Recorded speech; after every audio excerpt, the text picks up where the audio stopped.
Welcome to You Can and You Will Talk Show. I am Ladaishare Taylor. I'm your host, and we have a special guest by the name of Terrence. Terrence, thank you for coming. You're welcome. Terrence Glave. Glave. I am so sorry. Also known as Steel. Steel. Yeah. Okay. Where did Steel come from? Okay, it's a long story, but Juice, the movie. Ah! When I was in college. Okay. I was dancing in front of the mirror. One of my friends said, "You remind me of Steel from Juice." No one knew my real name. So it was like, they don't relate it to the character in Juice, so it sounded kind of cool, so I went with it. When people start saying, "What's up, Steel?" And I'm like, well, they're not related to Steel from Juice, they're related to a cool character name, a cool guy named Steel, so right. It stuck over the years. Right. Okay. Steel. So, again, welcome. So let's take a look at who Steel, aka Terrence, aka Steel is for a minute. Hello everyone, my name is Terrence Glave, also known as Steel. I want to talk to you today about me moving from Mandeville, Jamaica, matriculating to Cleveland, Ohio, and dealing with that, having an accent, growing up. Also, I want to talk to you about dealing with alcoholism and how I've been sober now for 15 years and how that has actually changed my life. And this is my story. Wow. You're an amazing person. You got it going on. Somewhat. Not much. Okay, so I'm going to go ahead and start it off. I remember you mentioned that you were born in Jamaica. I ain't never been to Jamaica. Hopefully somebody who's going to take me to Jamaica because I ain't never been there. Yeah, man. Yeah, man. You mentioned you was from Jamaica and you moved to America when you was at the age of 8. How was that to adjust? Like, was that... Well, moving to America at the age of 8, like, I know y'all say Jamaicans are crazy or whatever, but I moved to the inner city. I moved to the inner city, and you know, I was around a lot of. I grew up in the what we would say the hood, quote unquote, and like the kids there were. I'm from the country in Jamaica. The kids there were like crazy. I remember they used to. The bus driver would have to stop the bus. They used to scare me. Bus driver would have to stop the bus to get the kids quiet. Like thinking like. I never get home. I used to get picked on because I had an accent when I first got here. It was a hard adjustment. Okay. At first. Okay. It would have been hard for me. I don't know. When I moved to Alabama, it was kind of hard for me down there, but I don't know. Well, I had a different dialect too. So people were like, "What are you saying?" And I'd be like, "What you mean? I want me to say? You don't understand what me saying?" But you know, like people would like make fun of you because you speak differently. Oh wow. Okay, so I'm gonna go to the next question. I remember you mentioning at the age of 13 you started drinking alcohol, and at the age of 17 I believe you stopped or something. No, it was 24. 24. Okay. Yeah. Okay, but you mentioned earlier it's been 15 years since you've been. Since I stopped drinking. Okay. How do you feel now? How do I feel? I feel a lot healthier. I feel a lot healthier. And I feel like I deal with myself more. You know, like before I would actually try to cope with life with alcohol. Okay, I was just gonna ask you what made you start so early. Well, it was a coping mechanism. Okay. Like, you know, I felt that it was a part of my character. Like drinking and doing other things, other recreational things was a part of who I was. But that's why I started so early, because to me it was like when people say that the first time they drank they said they would never drink again because of how messed up they were. It was opposite for me. The first time I drank, I'm like, I'm doing this every day of my life. But you realize that the consequences become worse than the fun. Yeah. You know what I'm saying? The consequences start weighing in on you, so you have to find a way out. Right. So that was pretty much your breaking point. What's your consequences? It was the last consequence. Yeah. Okay. I had a very bad experience before where I was in a coma for 7 days because I was in a car accident, drinking and driving. But I didn't stop. It was the one that put me in jail. That I was like, yeah, I can't do that. That it. was your point. Yeah. When I woke up in jail, I'm like, I can't do this anymore. Okay.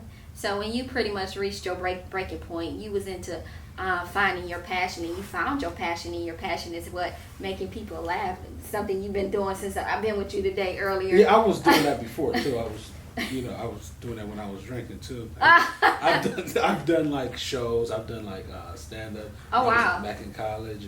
Oh wow! But You know, like, and when you drink that long, and when it becomes a part of who you are, you start feeling like if I stop drinking, I won't have a personality anymore. I was thinking that and too. that's sad that you know that is the effect that addiction has on you. Oh, I have an addiction? Because I used to think that too. What, that when you used to drink, you wouldn't have Man, when I used to drink, I swear I was the funnest person. Everybody wanted me around them because I used to drink so much. I used to black out. Yeah, I used to black out. I had a guy tell me one time. He texted me the next day like, I don't ever want to talk to you no more. And I was like, what's wrong with him? And my brother and them told me, it was like, oh, you passed out in the closet. You fell into the closet. Yeah, so I had a lot of that too. I was kind of like, I don't know. I guess I was kind of embarrassed because he had his friends over, and I guess he was trying to show me off. But I was like, yeah. Yeah, I had a lot of blackout experiences, but that was closer towards the end of me drinking. And I was like, you know what? Yeah. I'm done with this. I decided that it was about that time to stop drinking. It was like 2004, 2003, 2004. Oh, it's been a minute. Yeah, it's been, Yeah. It's been a couple years for me. Yeah. A couple years.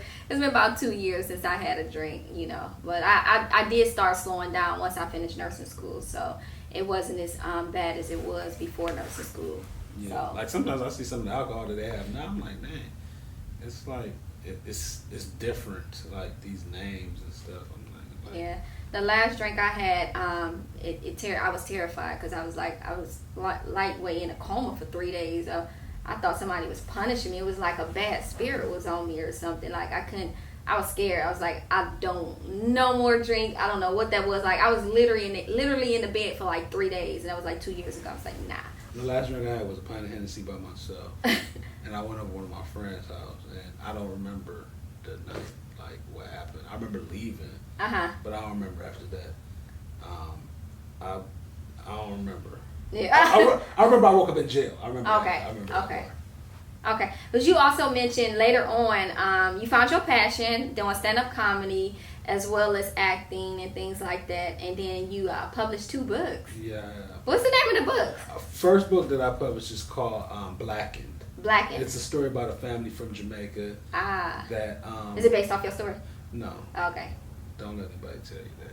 Oh. Not based on my story. I don't want my family to, you know. Oh, okay. Oh, I'm just asking, 'cause my first one is. Yeah. Well, you know, it's kind of like, well, you know the situation, and with my family, a lot of them felt like I said things that I probably shouldn't have said, and you know, it kind of caused a rift in the family between me and them. Blackened is not about him. Yeah, it's fiction. It's a fictional story about a story about a guy from Jamaica and his coming of age in the United States with his family. Story not about me. Second book is called Resentment, and it's about a woman that's dealing with resentment in her life for men because the first man she ever loved left her, and she took that into all her relationships. And the first man she ever loved was her father. And after he left her, she was trying to find life or trying to find other things with the resentment for him, and she had a hard time holding on to love, and then she found somebody that she fell in love with. Oh wow. But then her past started coming into play with her present, and things go haywire. Read the book. Y'all gotta get that book, Resentment. It's on Amazon. Yeah, it's on Amazon. You gotta get it. So, you just did a movie. Yes, well, the assistant. You just released a movie. Yeah, I was assistant director for a local film called Life Lessons. Actually sold out. It was the first independent film to sell out at Tower City Theater. Wow. Downtown. So I was the assistant director. Johnny Lumpkin is the director of the movie. He brought me on board. Oh wow. Discovered he found me on Instagram because of my Instagram videos. Still Biz, that's my Instagram, STELBIZZ. Well, he found me on Instagram. And, you know, he was like, I want you to do a scene in my movie. But then after we got together, we started talking. And he saw, like, he wanted me to do more. And y'all been working on this movie for 2 years? Well, he was working on the movie for 2 years. I came in later. Okay. It's him, Smooth Gotti, Chance, and a couple of other people that was working with him before. So it was him. The main people was him, Smooth Gotti, and Chance, and then they brought me in as being one of the directors as well, and it's been a great experience. Like, it's been phenomenal. Like, I have done things like this before, as far as working with people, with different, like, you know, I used to do the radio, the internet radio show. I used to do the other internet show with another group. This right here was the best experience. This movie that this just movie was released the best in the movie. experience, and everybody. Where can they see this movie anywhere right now? Well, right now we're just premiering the movie. It's been the first premiere we did. You showed me the trailer. I thought the trailer was dope. Yeah, we did the first premiere for the movie. You will be able to find it later. We'll keep you posted about that. We'll find the movie later. Okay. But yeah, it's a good movie. It's called Life Lessons. It's about a young guy that go through life learning lessons through his younger brother passing, and he started trying to become he tried to become the older brother that he felt he should have been, but he's learning different lessons with it because he's making incorrect decisions too. Okay. And he learns later that gotta keep on that clean path. Okay. Is there a social media where they can see these clippings? Life trailer? Lessons on Instagram. Okay. Wise Productions. Okay. On Instagram. WIZ.